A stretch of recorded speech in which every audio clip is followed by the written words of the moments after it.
Now, our next group of artists also seeks to make accessible what may seem foreign to many, the works of Shakespeare.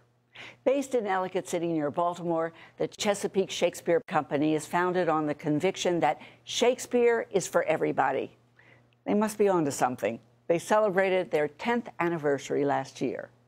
Their recent production of The Two Gentlemen of Verona was set in modern times and costume, the roaring 1990s. This early play has been described as Shakespeare's first bromance.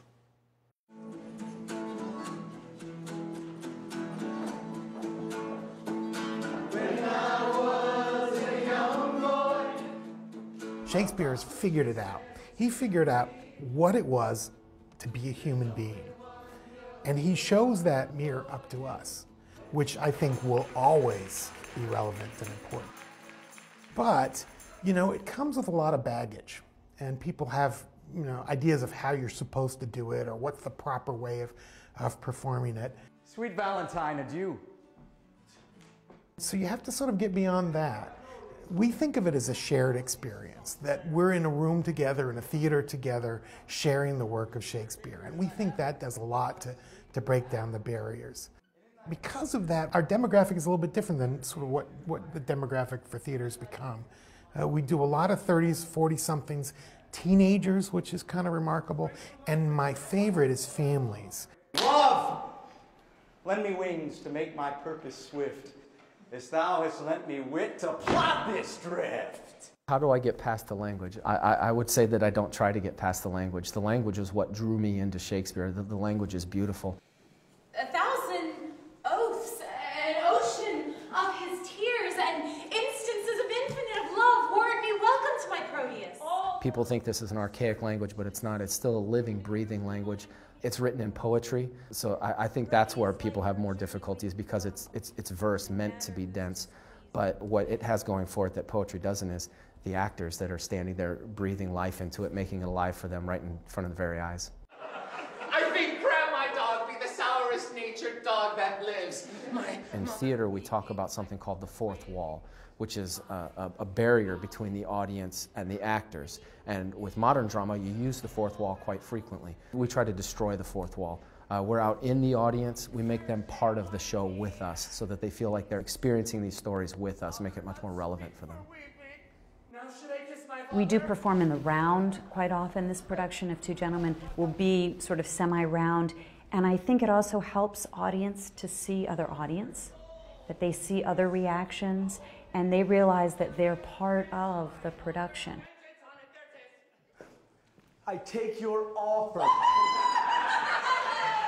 and will live with you, provided that you do no outrages on helpless women or poor passengers.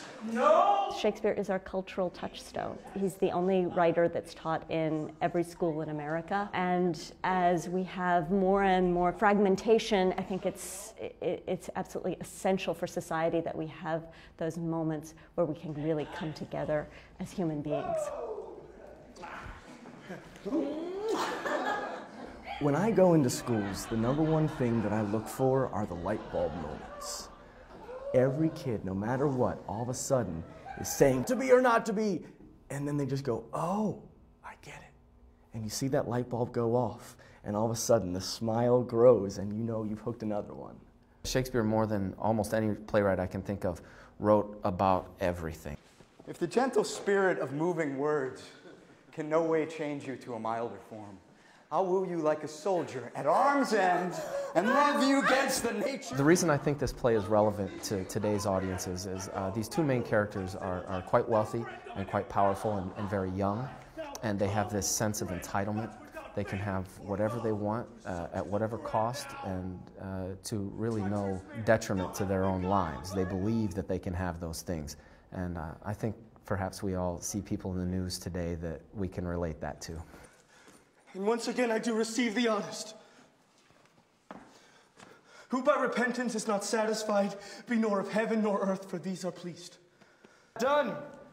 Our day of marriage shall be the opportunities to look deeply into the human soul, whether that's from a comic perspective or a tragic perspective, but look deeply into human complexity, whether you're laughing at it or weeping for it. I think that that touches everyone who gives Shakespeare a chance. When I was a young boy, my mama, she said to me, there's only one girl in the world. To find out more about upcoming Chesapeake Shakespeare Company productions, including their popular summer outdoor theater, visit ChesapeakeShakespeare.com.